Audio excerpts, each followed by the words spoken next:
Hello and welcome to the Radical Podcast, inspired by the essence of the word radical, proceeding from the root. We explore the roots of metaphysical wisdom. This season is all about divination, tarot, and the power held within our intuition.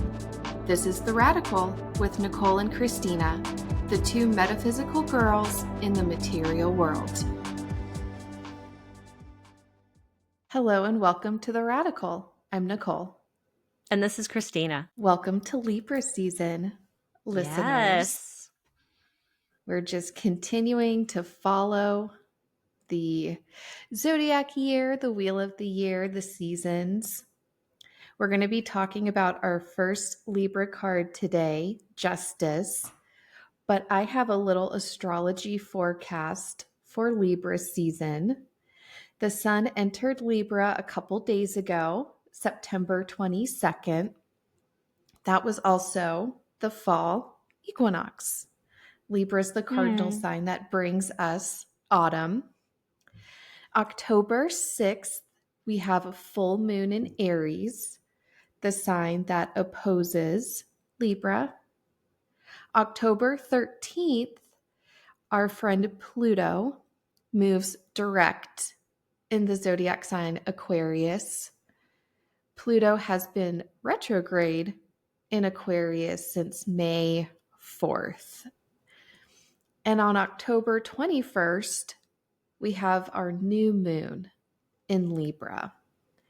And besides the sun, Mercury is also moving through Libra. Oh, so our friend Mercury. So that is what's going on astrologically this month. And Christina has her list for us on our first tarot card that corresponds to Libra, Justice. The Justice card. That's what I didn't find a lot of different names for the Justice card. It was Justice. I did see Adjustment once somewhere. But I did see some interesting variations on where Justice is in the deck. Because the Roman numeral in the Marseille tradition is 8. In the Rider-Waite-Smith and Golden Dawn tradition, it's 11. They have been switched. And I'm going to say in one of my decks, the author has also switched Justice with another card in their interpretation of the tarot. So pretty interesting alignment of where this card falls in that fool's journey. The element is air. For yes or no, this card is maybe. Weigh your options. You might need to do a pros and cons list. I mean, what could be more Libra than a pros and cons list? Weighing your options makes so much sense. Mm-hmm. And the zodiac sign for this card is Libra. We remember from last season, Nicole and I did our podcast on Libra. We called it More Than a Balancing Act. We were talking about this sign having to do with the external world more than the internal world, than our internal world. So it was our balance with laws and order, relationships, partnerships, cooperation, all things social, all things about other people, marriages and businesses. One of the key points we made is you can't live without making judgments, you can't live without making decisions. You can live without making judgments. You can't live without making decisions. And in order to make decisions, we have to find out what really matters to us. We need to choose things so that we can create lives of value, meaning, and beauty. That's why Libra is more than a balancing act. We have to make decisions for what we want. We can't just stand on that knife's edge and wait to see which way gravity takes us. The season for this card, just as Nicole said, is from the autumnal equinox, the Sabbath of Mabon, to about the 22nd of October. And that autumnal equinox is the balance of the perfect balance between night and day, of light and dark. And that's where those scales come right in. The planet is Libra's Venus. That's the planet associated with this card because it's Libra's planet. It's the 7th house, the house of balance. The mantra is, I balance. This is one of the 4 cardinal houses. This is the first cardinal house in the upper half of the zodiac year, of the zodiac wheel, dealing with that external world. As we remember from Aries, from the first house, then we have Cancer at the 4th house. That takes us all the way up to that autumnal equinox, and then we go onto the upper half of the wheel. External, other people, bigger concepts. It's also the descending line in astrocartography because it's opposite our ascendant. Mm-hmm. It's a threshold. It's a threshold. It's you're stepping into another area of awareness, another area of responsibility, another realm of cooperation. It has to do with different with concepts and with ideas outside of ourselves. That is when we're moving into that external world. The crystal is lapis lazuli. Do you say lapis lazuli or lapis lazuli? I think I say lapis okay. I can say it in my head. It's more like the second way you said it. Lapis But it's kind of, lazuli with the I. yeah. I've never pronounced the I. I've always said lapis lazuli. I didn't even know I there was mean, an both are I. probably Yeah. correct. Yeah.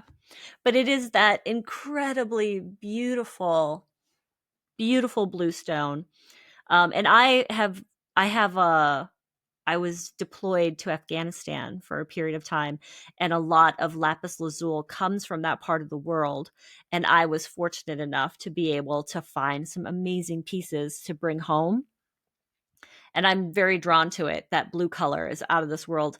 And then I was like, oh, what does this stone mean? And I've always tracked that it was the stone of wisdom and truth. So if you're trying to learn something or if you're trying to learn new concepts, this is a great stone for that. And that, so it makes sense to me that this would also go with Libra because it's truth, seeking justice within and without. Not within, without. Seeking justice within and externally with the outside world. That's lapis lazuli. And I didn't really think of any other crystals. Our dear friend Jeremy brought me a piece of lapis from Afghanistan. Yeah. It's one of my treasured crystals. Yeah. I mean, you have to find the good and the bad in every situation. So I focus on the good as much as I can. And I have some beautiful lapis lazuli from my time in Afghanistan. Moving on to the correspondences, Hebrew letter is lamed. Maybe they actually pronounce it lamed. No, that can't be it. It's got to be lamed. What do you think? I read a book, and the author says that it doesn't really matter how we pronounce it because you can make an argument for almost any pronunciation. I mean, it's not an English word. So I'm pronouncing it like I'm reading it in English, but it's not. So And there's it's no vowels in the Hebrew alphabet. So that adds a layer of complexity trying to come up with correct pronunciations. Well, it so is. I'm not even going to try. Right. And so it's lamed, and it is a shepherd's staff used to steer and to guide, and also called an ox goad, like to goad somebody, to like encourage somebody. We use that word kind of negatively in our language, to like goad somebody on. But essentially, it means a staff used to guide or steer. And the definition of the word is to teach, learn, yoke, control, and defend. It also means to and towards. It could also be interpreted as a scholar, an authority, or a leader of the pack. In the Tree of Life, it's the 13th pathway between the spheres of Tiparath, beauty and consciousness, and Gebura, power. And this could suggest or can be interpreted in power perfectly wielded. For the chakra, a new chakra to me, I didn't know about this one until I was doing research for this podcast, is called the Earth Star. The author suggests the Earth Star chakra for spiritual grounding. I looked up online some information about the Earth Star. And the Earth Star chakra is a non-physical energy center located 12 to 18 inches below the soles of your feet as it connects your spiritual body to the earth. It grounds you. It provides the connection, the vital connection between us and the planet's life force. And it's associated with grounding. It's associated with physical embodiment and connection to nature. I did like this bit here about how this chakra can become misaligned. Disassociation, excessive time in virtual environments, or disconnection from the natural world. To me, this chakra has a lot to do with balance between inner and outer, balance between nature and, between us and earth. So it kind of goes into that Libra essential theme of balance. So I like that Earth Star chakra. And I just learned about that chakra. It's bringing to mind the Schumann resonance, like the Earth's vibration, and how the frequencies from our electronics are raising the Earth's vibration, which, we hear a lot of like, raise your vibration, and that's like a good thing. But for the Earth and that measurement, the Schumann resonance, it's actually not a good thing. It's the equivalent of measuring like the Earth's anxiety levels. And it's attributed to our modern world and our modern technologies and all the devices and all the screens that we have plugged in, and Bluetooth and Wi-Fi, and being disconnected from the world. Listeners, if you're feeling this, look up the Earth Star chakra. And I'm not going to go into it, but there's a lot of information on how to harmonize and balance and, get in touch with your chakra. Or that Earth Star chakra. So more information on that out there. For the symbols in this tarot card, I want to say that there is a yellow background. And it's, depending on the card, it's in the Rider-Waite-Smith deck, but then there's not a lot of yellow in my other cards.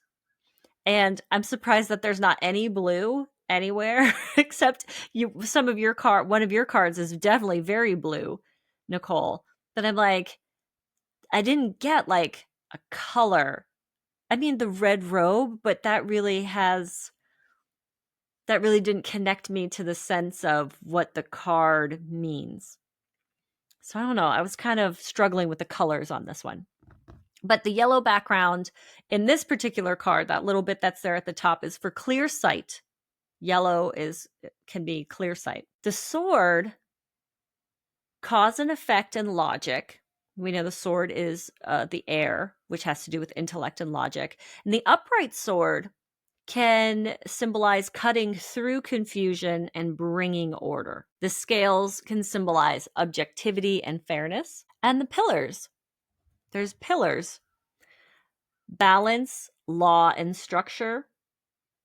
Used in the tarot, duality and knowledge, like in the High Priestess and the Hierophant, knowledge and information. The themes, balance and seeking balance, making a decision, and also It can be tied to like just like outright like legal, law, material world, rational thought, contracts, marriages, house sales. And also, if you're right, you will be successful or you'll be acknowledged.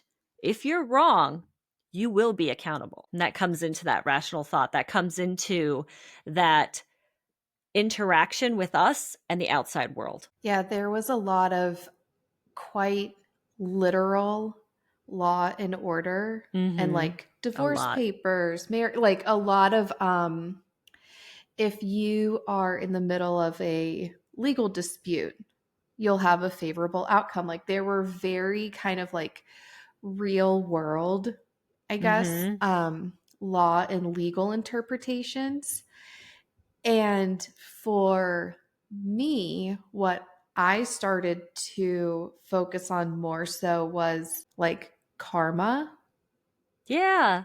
Mm-hmm. because that's like a more universal um, energy of order and balance. And it kind of trickles down, like it includes what is going on in like the earthly plane, but it includes like Your it's more interaction. encompassing. Yeah. Yeah. It Yeah. includes how you are taking care of your physical body and how you are, taking care of your personal karma, but it also deals with how you're dealing with your neighbor and how Mhm. you are putting up a fence on your property. Like this card, depending on where it is and what your question was or where it is in your reading, covers both worlds. It covers both realms. It covers the physical marriage contract that you might sign and your ancestral contract to, solve some karmic debt. This card is both. Those, and that's also, I think, the pillars is also that threshold between worlds. And I think too, even the karma of things other people may not see. So, like the thoughts that we think, the things we maybe like whisper under our breath when somebody Mm, cuts us off in traffic. It's like that yeah. kind of stuff too. It's so many, it's so much bigger than just what happens in the courtroom. I do want to say a note on history. This is one of the virtue cards. Strength, justice, and temperance are three virtues. Now, there are four virtues. And they're also known as the cardinal virtues. There's prudence or wisdom, justice, fortitude, courage, strength, and temperance, which is moderation. This is originating in classical philosophy, emphasized by Pluto and Aristotle. This is coming up through Western philosophy, thought, and through that tradition, and are considered the foundational principles for good and virtuous life. So, where is prudence in our deck? Now, what is prudence? Prudence is the virtue of exercising care and good judgment in practical matters, particularly by foresight, caution, and self discipline to avoid danger or harm and to achieve worthwhile goals. It involves thinking before acting, considering long term consequences, and managing resources wisely. It comes from the Latin word prudentia, foresight. So, do we have one card in our tarot that encompasses prudence? There's a few different schools of thought. The high priestess, some people say, has some prudence characteristics. Some people say the hermit. There's a school of thought that says the eight of pentacles might reflect the prudence the most. But also, is it part of the justice card? And I looked up this information for longer than I needed to. And I love that you can follow any of those schools of thought and you can come up with your own idea. And you could also just totally disregard this four virtues because it is coming up through, this Western patriarchal thought and philosophy and tradition. I just thought it was really interesting that we have clearly defined 3, but not the 4th one. And My 36. I'm going to say, I don't think I've seen a classic tarot card with tarot deck with the prudence in the major arcana. Some authors might be out there doing it, but I haven't seen it yet. Have you seen it? In my 36 Secrets book, she talks about the prudence, a prudence card in the major arcana. And the 8 of Pentacles is the Lord of Prudence. So that's that connection. So T. Susan Chang writes, prudence is a cardinal virtue along with fortitude or the strength card, temperance and justice. Prudence is a form of good judgment based on seeing the world as it truly is. She argues the world card represents prudence as archetypal good judgment. And the 8 of Pentacles represents a quality of mindfulness applied to everyday matters. Prudence is an integrity of outlook based on how things really work rather than how we wish they did. So she makes the case for the world card. How about that? What an interesting thing to think about, listeners. And you might have your own ideas and you might have researched this more than I have. So email us and let us know what you guys found out about that. I just thought it was really interesting. And I did not find any classic prudence cards. The Order of the Golden Dawn must not have made one. Or it fell out of fashion a long, long time ago. Anyway, 4 virtues. Interesting note on our tarot. Another historical note I want to make is the character generally is a female.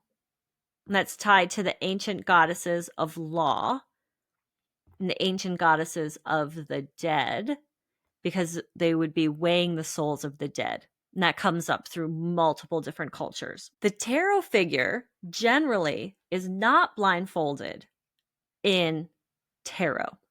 That is a Western concept, a kind of a newer Western concept, that the law is blind, or that generally, and even if there is a blindfold, it's removed. So it has that female figure with the scales is a almost worldwide representation of the law. And it comes through this history.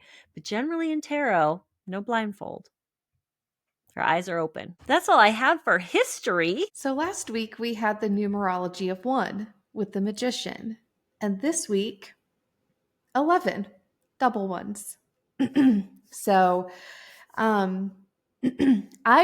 wrote down that I'm really enjoying our approach doing the seasonal walk through the tarot, because a lot of these little tiny synchronicities are coming up. It feels right. So for the 11, this is a message that everything is happening and unfolding according to a divine plan, that you're in alignment with the universe, a higher intelligence, a higher order, karma, whatever you choose to call that entity, that all-knowing kind of pure potentiality. And when you get this confirmation that you're on the right path, that doesn't mean you know necessarily what's going on. So there may be an element of needing to trust and have faith and just kind of keep going. Card comparison.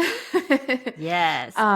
When I started my research on this card, I just had a very basic understanding.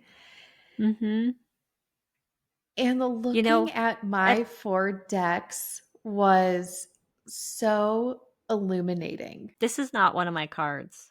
You know how I was just last podcast, I was like, my cards, the ones I'm drawn to, the ones I see, I had nothing with the Justice card. So I was like, I was looking at it for the first time, essentially. Do you know what I mean? Like really looking at it. I didn't even mention the purple veil behind the seated character. And that is another representation of the the separation between worlds. And then when the decision is made, the veil is dropped and then all the truth is revealed. Like this is it was like I was looking at this card for the first time when I was doing this podcast. Yeah, I like being encouraged to really spend time Mhm. with each card in all my various decks. So in my Zodiac tarot deck, in the night sky, we have the Libra constellation and a figure standing in a white gown holding scales and a sword, representing our air element, just like the Rider-Waite-Smith deck. And the figure is surrounded by lush greenery and standing in front of sort of a starburst. It looks like a sun star baby.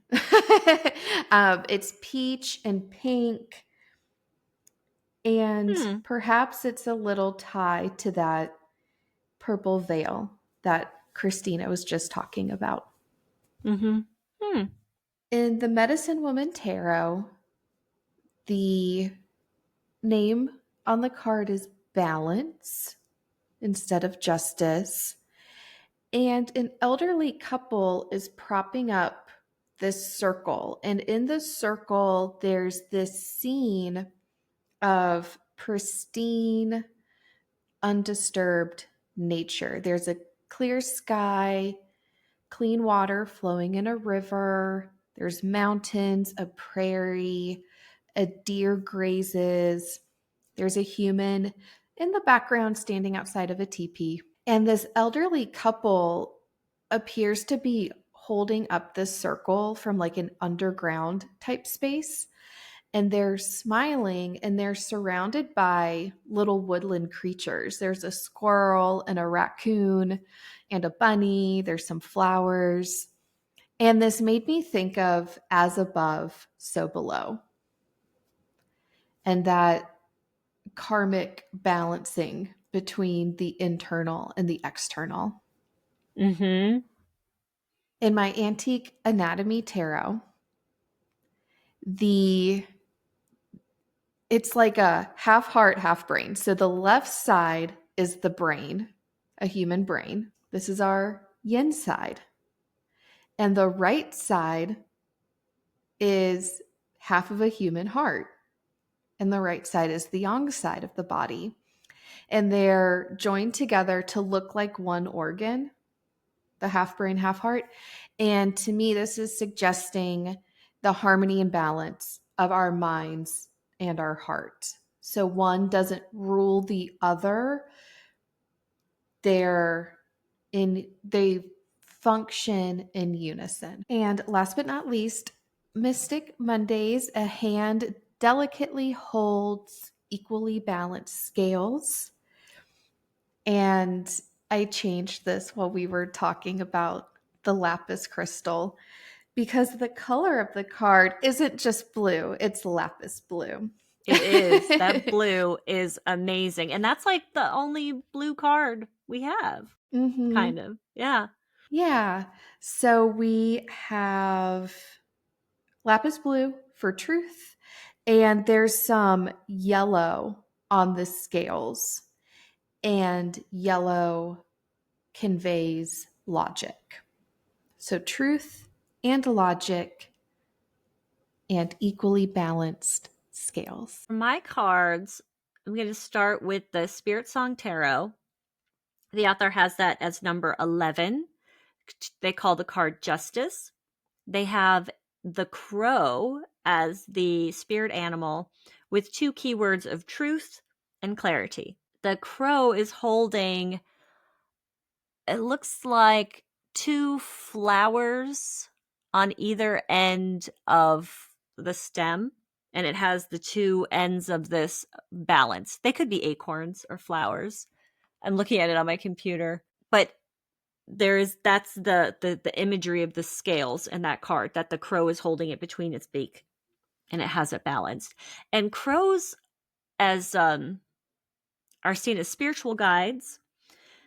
There's an element of like the crow coming to hold you accountable, like the crow has seen what you've done. And they're often in a lot of cultures messengers between the worlds. Also omens of change. They could be seen as bad luck because not everybody likes change. Change doesn't always come in the form that we want it or expect it. And we can't control the change, but we can control our reactions to the change. So seeing the crow sitting outside your door, in a lot of cultures, they're like, oh, it's bad luck. The crow saw what I did, or the crow is trying to tell me something. So it's an interesting use of the crow here for justice. I like it. It makes sense in my brain and how I see the crow's imagery and how I see the crow's, use as a spirit guide through history. In the Wild Unknown Tarot, the author has this as the 8 card, number 8, following that Marseille tradition. They have the 8 switched with strength in this deck. So justice, the card is called Justice, and the 2 keywords this author chose is decision and karma. The sword, there is a sword balanced between 2 cats, one white cat and one black cat. The sword is balanced between them on above a hovering diamond, like diamond shape. And the cat's tails are overlaid, or they're intertwined. Both cats are looking at you like cats do, like they're expecting you to say or do something. That look that they have. And to me, these cats are telling you to make up your mind. They're looking right at the viewer of the card. Cats have those knowing looks. Like, do you know what you're going to choose? Do you know what you want? Do you know your own mind? The tails intertwined remind me of that karma. That one decision is not independent of the other, right? There's consequences in whichever cat you choose. And the sword's pointed down. And what I'm feeling from this card is like, even kind of like what I said earlier, even the things that you think nobody knows about are still seen and witnessed and observed by, again, the higher intelligence, karma, whatever you choose to call it. Nothing like escapes that. Everything is seen. And I feel like cats, like when they really look at you like that, like they are looking at your soul. Yeah. I have cats at home. I have a few cats, and sometimes I would joke about their look of judgment, like they're judging me. But that's really me projecting how I feel on the cat. What the cat is doing is just looking at me. And they will look at you with their whole being. And that's sometimes what makes people uncomfortable, is that, that direct gaze from another creature. Like some people can't even like just imagine having a direct gaze from another human being. But the thing is, the cat, it's like that knowing gaze. So great use of the 2 cats in this card as far as like my feelings and eliciting like an emotional feeling from the Justice card is those 2 cats and that sword. For the Secrets of the Witch's Garden, I wanted to make a note here. The Secrets of the Witch's Garden, they have this as card 10. They have switched this card with the Wheel of Fortune. In their interpretation of the tarot, that is what this author has done. So it is a card 10. They have given it the key that they call it justice, but one of the key word is rules. And the character in this card is so powerful. Again, looking at you directly. There is the image of the blindfold around the neck of the character in this card. And I just talked about the blindfold that with the key that justice is not blind. Justice is looking at you right in the face. There's a witness to, what you are contending with when you look at this card. The blindfold has been pulled down and is around the neck of the character. It's a female character. The sword in her hand is pointed down, grounded to the earth. And Nicole's already mentioned the difference we feel when we see the sword pointed up or the sword pointed down. And it's interesting that in our set of cards, we have swords pointing in both directions. The author has said the sword point, that this is a quote from their guidebook, that the justice's sword is rooted to the ground as a reminder to trust the inner compass of truth. But symbolically, historically, and spiritually, a sword pointing down can symbolize the end of a conflict, a state of peace, a handing over or transition of power. It can be seen as a more defensive stance, and also a transition into a state of rest. Listeners, it's up to you. You see the character with the sword raised, it makes you feel a certain way. You see the character with the sword down, it makes you feel a certain way, and it has more to do with where we are. It's just some thoughts to think about, that when you see the sword, just kind of like the perceptions we have about the energy of the card or the direction of our thought process in that card. And we just did the Magician, and there was a sword pointing down, cutting through the tangents. So that sword moving down can also be that concept of cutting away spiritual attachments and illusions. And that promotes that inner growth and clarity. But it's also, like I said, a defensive posture. Another note about that, this card in this and the Secrets of the Witch's Garden, the baskets, the scales in this card are represented by baskets balanced on the shoulder of the character. And the baskets are full of what looks to me stuff that she has gathered. There's fruits and vegetables and flowers and feathers in a perfect balance, which makes me think that she planted it, grew it, went out and picked it, which is you reap what you sow. I saw that a few times when I was researching this card too, and that card to me represented that, is that you are gathering your own harvest, what you have cultivated. And wooden pillars in that one, it's a pergola supporting a vine, so it still has that echo of the pillars of that duality and knowledge. The Sacred She tarot deck has this as card number 11, and they have called it balancing. This is an image of the Vitruvian man balancing on a feather, and the feather balancing on a point. And it could be like the tip, it looks like the tip of a blade. It looks like the tip of a sword blade. The image has half of the card dark moon side with the night sky and clouds, and the other half sun and earth and lighter. There's a representation of the chakras going from the forehead to the bottom of the spine, making us think of the chakral connections, and also the yin yang symbol at the center of the Vitruvian man. This makes me think that the human body is the scales, that we feel justice and injustice in our bodies, that we know when we are out of balance, and we know how to bring ourselves into balance. That's It reminds me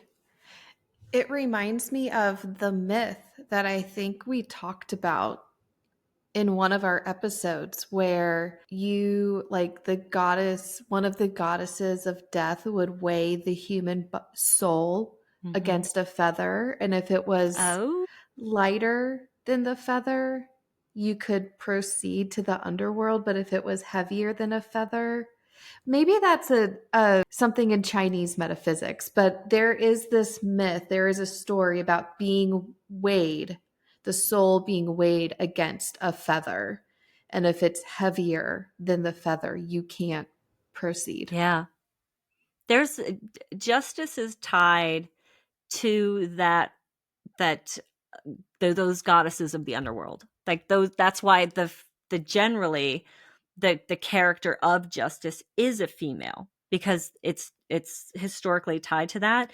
And the thought of a feather, I mean, I think we have a phrase, it's like the outcome is balanced on a feather balancing on a knife edge. You know what I mean? Like, the feather imagery makes you feel like just like what you said, that it's not an actual thing, it's more of the um intention behind it. Do you know what I'm saying? Because how could your soul weigh more or less than a feather?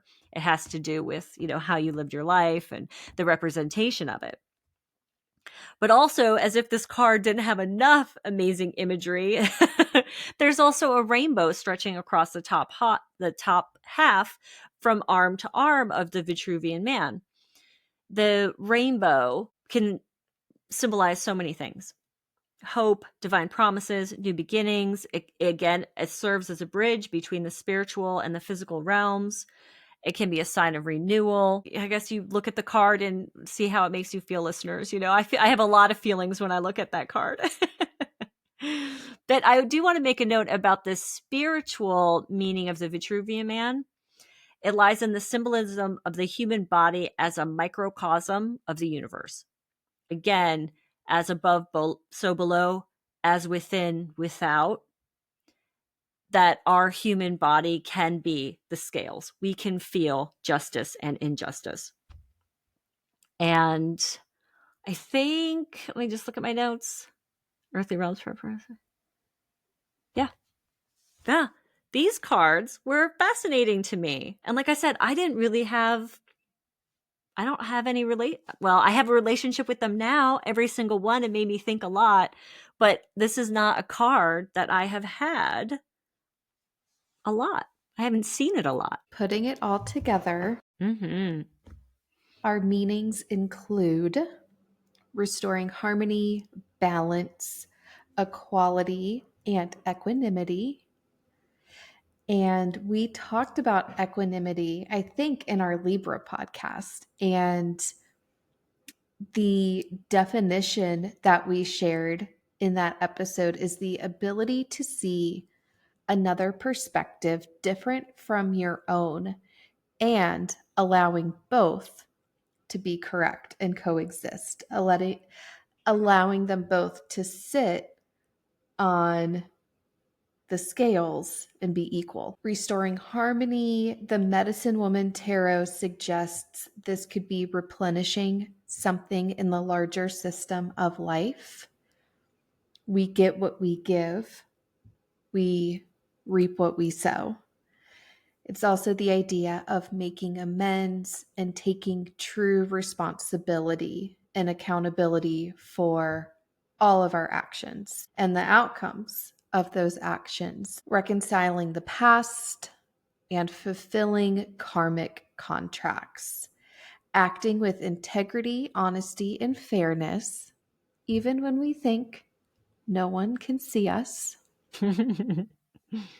There's also a sense of being impartial and objective and being level-headed, neutrality, unbiased, and then, of course, truth, but this is divine truth or higher truth or universal truth.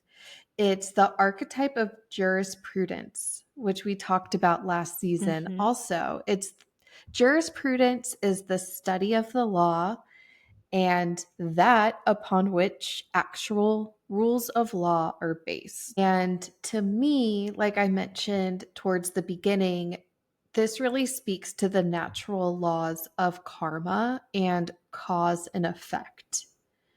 In the 7 spiritual laws of success, Deepak Chopra says that every action generates a force of energy that returns to us in like kind. And we did talk about the veil, the purple veil in the Rider-Waite-Smith deck. This symbolizes hidden knowledge. We don't always know, or we may not ever know, how justice and karma will play out. And frankly, it's none of our business, right? Sometimes something happens and we want justice. but we may never see that justice play out because it's so much bigger. Karma is so much bigger than like these one-to-one interactions. And the veil, Christina mentioned this, the veil connects the justice card to the high priestess card thematically, but also through numerology. With the 11 card, if we add up those digits, we get 2 for the high priestess. So it's this idea that these forces of cause and effect are kind of partially hidden from our viewpoint. This card teaches us you get what you give. We do have free will. So I think this came from the Baza episode, but someone who cultivates awareness, self-awareness, aligns their lifestyle with their elemental needs, and makes conscious decisions can transform their trajectory. Deepak Chopra says the effects of our karma can be transmuted by asking ourselves, what is the universe trying to show me? And how can I use this information to serve and teach others? And this kind of ties back to that idea of making amends. We can't change what has happened, but we can transmute our karma. We can begin to live differently. We can learn our lessons. We can have Saturnian experience and use that information to better ourselves and to guide others, to serve others, to teach others. In reverse, this card could suggest that something seems unjust or unfair. But again, we don't have the full picture. We don't know what karma is up to, what the higher order or the higher intelligence is up to. So it may seem unfair or unjust. It could be that we're trying to take justice into our own hands. It could be that we're looking for a scapegoat or playing the blame game. This is also from the 7 spiritual laws of success. Whether you like it or not, everything that is happening at this moment is a result of the choices you have made in the past. We are infinite choice makers. We are always making choices, and it could be unconscious, default conditioning, default patterns. So we may not even realize we're making choices, but we are. And then the other reversal meaning that I noted is learning a hard lesson. This is that Saturnian experience. So it's kind of if we have unpleasant karma that we are now dealing with and integrating those lessons and reconciling the energy that is being reaped from what we have sown. We are having to now reconcile and take accountability and figure out what to do next. And the question I have in my Secrets of the Witch's Garden, the question the author has put there to write the reversal is to ask, what am I responsible for? Another, radical self-inventory question, because sometimes we think we're responsible for a lot or nothing or too much or too little.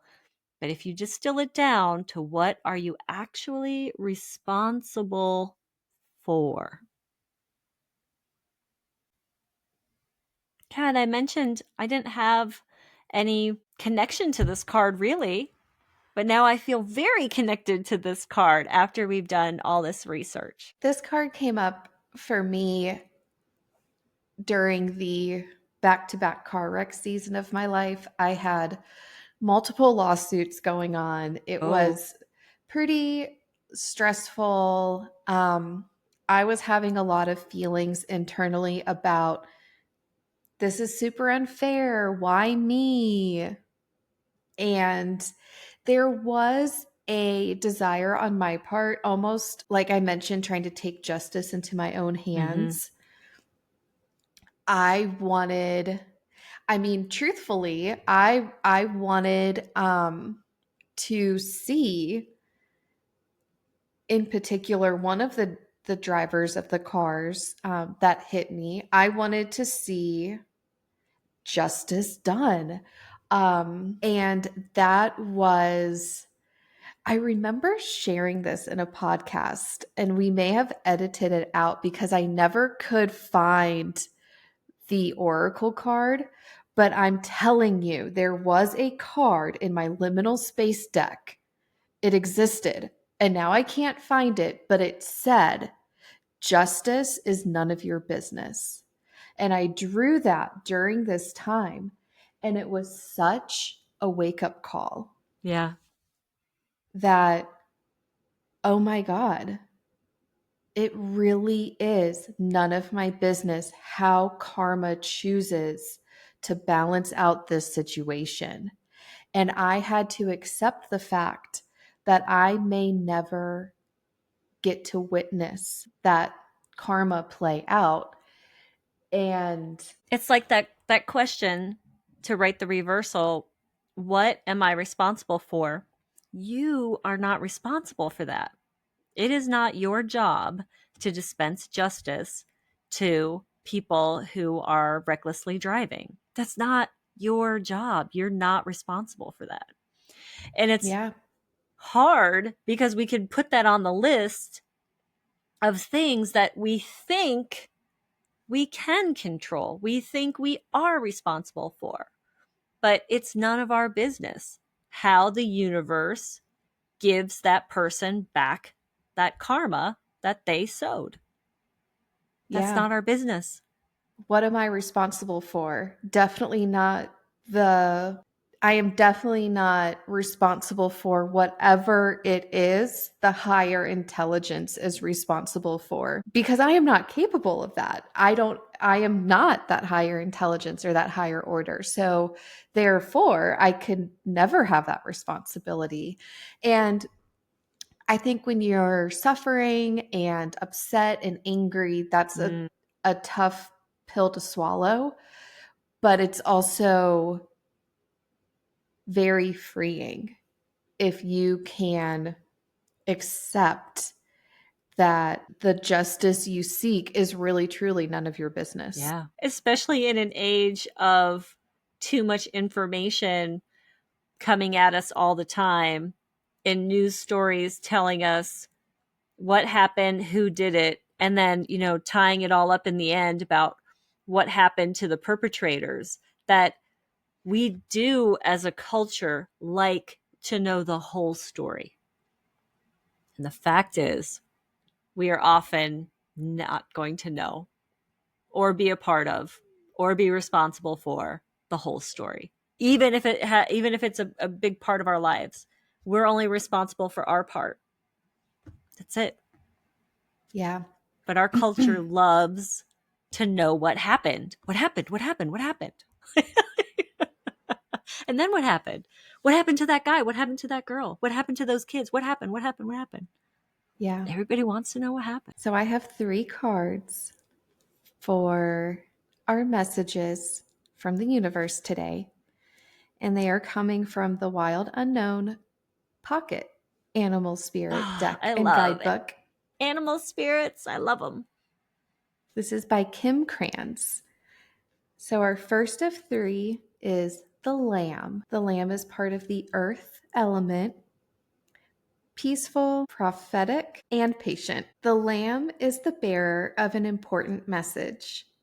Its contents can only be heard when a deep level of quiet has been established. Lamb energy is the honest guidance you hear from an old friend, a young child, or sometimes a surprising stranger.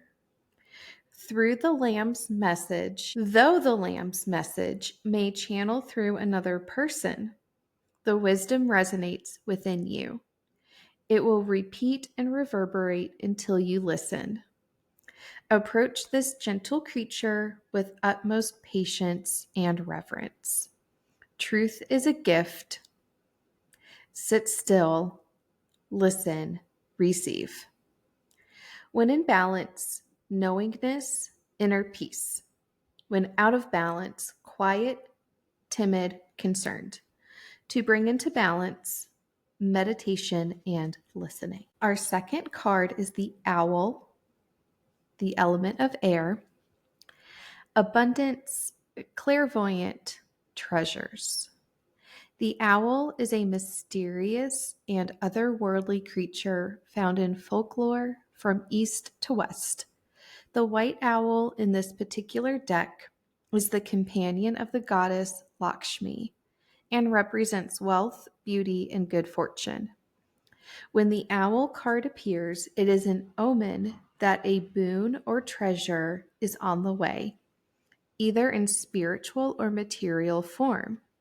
With owl wisdom on your side, you'll quote unquote see and quote unquote know exactly what to do with this boon, how it can further serve your dharma and bring abundance to the world. Trust that the wellspring of treasures is infinite. When in balance, generous, trusting, secure. When out of balance, money quarrels, scarcity. To bring into balance, an offering. And the third and final card is Unicorn from the spirit element. Reconnecting to higher wisdom or divinity. It's difficult to see, hear, or think of a unicorn without immediately questioning if it's real. Did they ever exist? Perhaps long, long ago? The mind answers maybe, or it could be, or no way. This very contemplation explains our relationship with divinity and encapsulates our wavering belief in the unicorn. We wonder what divinity is. We wonder where our intuition comes from and if we can really trust it. We think about a higher power and our mind hesitates between yes, no, and maybe. Is it male or female? Does it have a name? Is it just a feeling? The unicorn card appears and wakes us up to curiosity about the higher self and the divine. It is a card of questioning, exploring, and contemplating the inexplicable. The mind's eye knows there is something beyond our day-to-day lives, a deeper dimension to our experiences. The mind's eye reaches and reaches and reaches out to grasp something more. You are the unicorn, and you have begun your quest for the answers. The unicorn and the sixth chakra. Sixth chakra. It's no surprise the subtle essence of the unicorn card resides at the third eye, the exact place from which the unicorn's horn extends. This center is called the Anjana chakra or command center. The ancient yogis believed it to be responsible for our intellect, intuition, and deepest wisdom.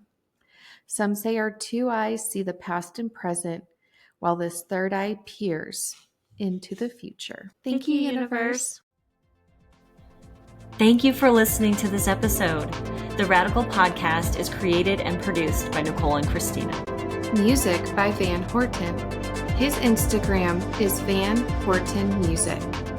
Stay in touch with us at linktr.ee/theradicalpodnc.